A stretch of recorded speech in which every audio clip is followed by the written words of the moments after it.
Assalamualaikum warahmatullahi wabarakatuh. Pertama-tama, puji syukur kita panjatkan atas kehadirat Allah Subhanahu wa Ta'ala yang telah memberikan rahmat dan hidayahnya sehingga kita masih diberi kesehatan pada hari ini. Today, we are from Group 4 would like to present the material about language variation and change. But before that, I would like to introduce the member of Group 4. The first one is Aulia Adrianti Bahtiar. It's me as the moderator today. The second one is Tracy Trinita. And the third one is Nurul Muafia.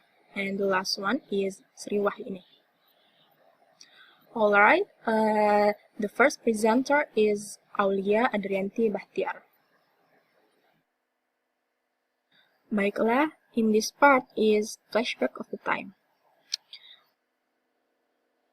Saya akan menceritakan sejarah singkat bagaimana awal mula bahasa Inggris ini Old English 50 to 1100 AD. Old is the language spoken by the Saxons, who are a nomadic tribe that inhabits British. Singkatnya, pada tahun ini terjadi perpindahan dari Germanic tribe yang dikenal dengan nama Saxon. Orang Saxon ini punya bahasa namanya itu bahasa Saxon. Jadi, ketika orang Saxon ini pindah atau bermigrasi ke daerah Britania Raya atau yang kita kenal dengan nama Inggris Raya, menyebabkan adanya penggabungan dua bahasa yaitu bahasa Jerman Utara atau yang dikenal dengan nama Saxon dan juga bahasa dari daerah Inggris sendiri yang dikenal dengan nama Anglo. Ketika mereka menetap di sana, otomatis mereka menggunakan bahasa Saxon dalam kesehariannya, sehingga orang di Britania Raya sendiri jadi terbiasa dengan bahasa Saxon itu. Perpaduan antara Anglo dan juga Saxon ini bergabung menjadi satu yang dikenal dengan nama Anglo-Saxon atau Old English. This language was spoken by the Saxon in British until they were expelled by settlers from the Kingdom of Normandy, who later founded the British Empire. Okay, next, the second one is Middle English, starting from 1100 to 1500 AD. English. William the Conqueror, Duke of Normandy, invaded and conquered England. The new conquerors brought with them a kind of French, which became the language of the royal court and the ruling and business classes. Singkatnya, pada periode ini, bahasa Anglo-Saxon seketika berubah menjadi bahasa Anglo-Norman. Hal ini terjadi karena pada periode ini terjadi sebuah perang yang dikenal dengan nama Hastings Battle atau Perang Hastings, di mana salah satu tokohnya yaitu William the Conqueror atau William Sang Penakluk menang dalam Perang Hastings ini.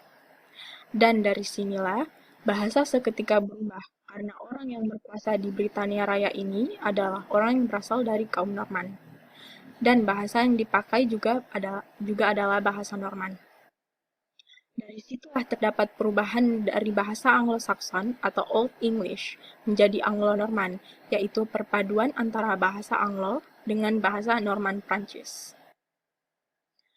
For a period, there was a kind of linguistic class division, where the lower class spoke English and the upper class spoke French.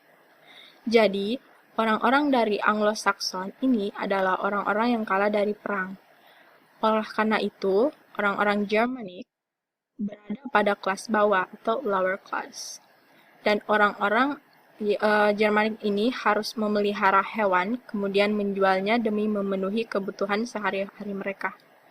Sedangkan orang-orang dari Anglo-Norman adalah orang-orang yang berkuasa, yang memiliki uang dan kekuatan, sehingga mereka berada pada kategori orang kelas atas. For example, as you can see,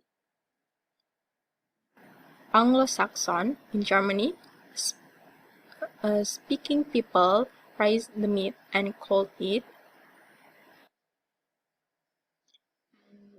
German in French, speaking people poke and ate the meat and cold it. Kata yang digunakan untuk hewan versus daging atau hewan yang sudah diolah ini seperti kata cow mirip dengan kata Jerman Kuh. Tetapi kata yang digunakan untuk daging sapi atau yang sudah diolah ini adalah beef, mirip dengan kata Prancis loaf. The next one in German, kita menyebutnya pig or swine, tetapi jika sudah diolah maka disebut pork atau mirip dengan bahasa Prancis pork.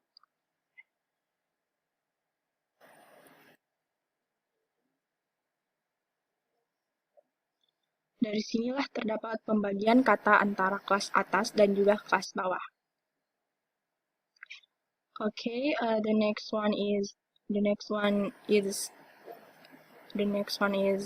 early modern English.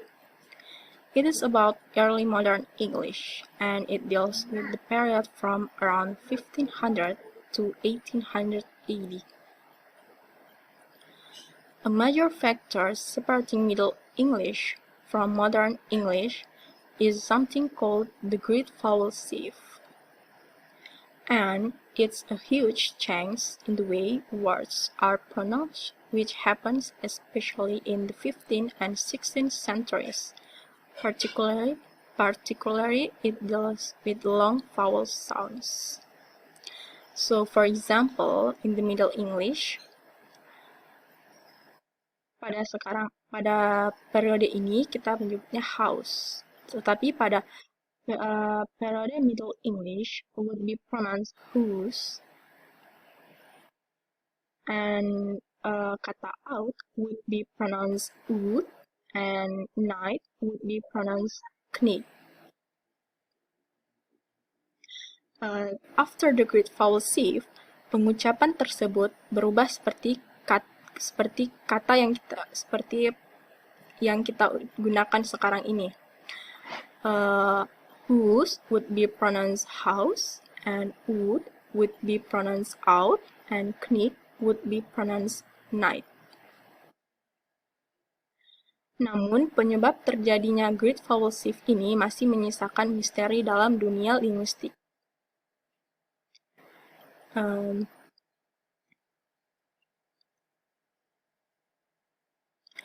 An important event for early modern English is the invention and introduction into England of the printing press by William Caxton in 1476. Caxton ini mendirikan percetakan pertama di Inggris. The next 150 years, up to 20,000 books were printed, and among Caxton's own bestsellers were Chaucer, the Canterbury Tales, and a book called The Tales of King Arthur. It's the very first book printed by William Caxton that is shown on this picture here. Dan penemuan mesin cetak sangat berpengaruh pada masa ini, karena banyak buku yang tersedia untuk semua orang. Buku-buku pun menjadi lebih mudah didapatkan dan harganya pun terjangkau, dan lebih banyak orang untuk belajar membaca. And the last one is late modern English, starting from 1800 to present. Nah, the change that came to English after the Industrial Revolution gave it the name Late Modern English, which tends to have a more varied vocabulary than the early version of modern English. Nah, bahasa Inggris zaman sekarang yang biasa kita pakai saat mengobrol dengan bule atau yang kita pelajari saat di sekolah itu adalah bahasa Inggris modern. Modern English ini sudah ada sejak abad ke-18. Modern English ini merupakan hasil dari pencampuran banyak budaya dari suku setempat, misalnya dari suku asli Britania Raya, Germany atau suku Saxon, dan dari Norman, dan akhirnya menghasilkan Modern English seperti yang kita gunakan sekarang ini, dan mengalami perkembangan selama berpuluh-puluh abad. Pada abad ke-19, serangkaian perkembangan teknologi yang akan banyak mengubahnya. Karena meskipun mesin cetak sangat membantu, tetapi seiring perkembangan teknologi itu tidak selalu mempengaruhi banyak perang. Pada awal abad ke-20, mulai ditemukan hal seperti radio. Radio ini sangat penting karena radio can help listening skills. Jadi kita bisa mendengar accent such as American accent and British accent. Dan seiring perkembangan zaman, teknologi semakin berkembang yang membuat bahasa Inggris ini semakin menyebar di seluruh dunia, seperti kita sudah dikenalkan berbagai macam hal yang mempercepat kita dalam mencari sesuatu, seperti internet, dan kita juga bisa mempelajari bahasa Inggris dari internet, atau bisa menonton acara televisi Inggris, atau bisa menonton video yang membahas seputar bahasa Inggris. Dan pada periode ini juga tersedia kosakata atau istilah baru dalam bahasa Inggris. Variation and change. Ini terbagi menjadi dua, yaitu language variation and language change. Language variation sendiri adalah salah satu karakteristik dari bahasa yang dimana speakers or group of speakers memiliki variasi dalam pronunciation, leksikon atau kosakata dalam suatu bahasa, tata bahasa tertentu yang menjadi perhatian social linguistic, atau study of social variation in language. For example, if one person utters the sentence, John is a farmer, and another say the same thing, except pronounce the word farmer as a farmer, maka perbedaannya adalah salah satu aksennya. Sedangkan language change menurut Jacobson 9363 adalah perubahan kata atau penambahan bahasa yang baru berdasarkan tujuan tertentu. For example, kata silly yang dulu artinya happy atau innocence or polos, tapi sekarang memiliki arti stupid or fool. Next is about the process of language change. Menurut William Labov pada tahun 1981, proses of language change ini ada dua proses, yaitu synchronic variation and diachronic variation. Synchronic variation yang bersifat particular time atau waktu tertentu. Synchronic variation ini adalah suatu proses mempelajari variasi dan perubahan bahasa dalam jangka waktu atau periode tertentu. For example, William Labov yang menganalisis language variation and change pada periode Old English saja. Dan diachronic variation adalah suatu proses mempelajari language variation and change dalam beberapa periode waktu. For example, William Labov yang menganalisis language variation and change pada periode Old English to Middle English and Middle English to Early Modern English. Next, I would like to explain about how do we studying of language change. There are two types studying of language change. The first one is apparent time studies of language change atau studi waktu semu. Studi waktu semu adalah metode studi yang mempelajari tentang perubahan bahasa. Metodenya ini berupa dengan membandingkan tuturan bahasa dengan kelompok usia yang berbeda. Kelompok usia yang berbeda itu termasuk the younger groups and the oldest group. Metode ini sangat berguna karena apparent time berasumsi bahwa generasi yang lebih tua akan mewakili bentuk bahasa yang lebih awal, dan generasi yang lebih muda akan mewakili bentuk bahasa yang lebih baru. Nah, cara kerja metode ini dengan mensurvei kelompok usia yang berbeda di waktu titik yang sama. Nah,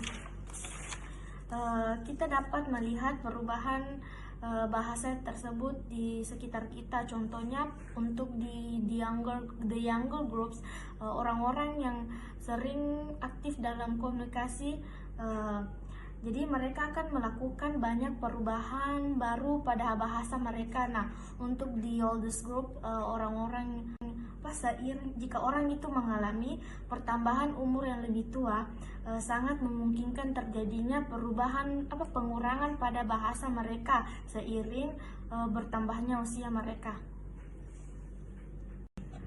The second one is real-time studies of language change.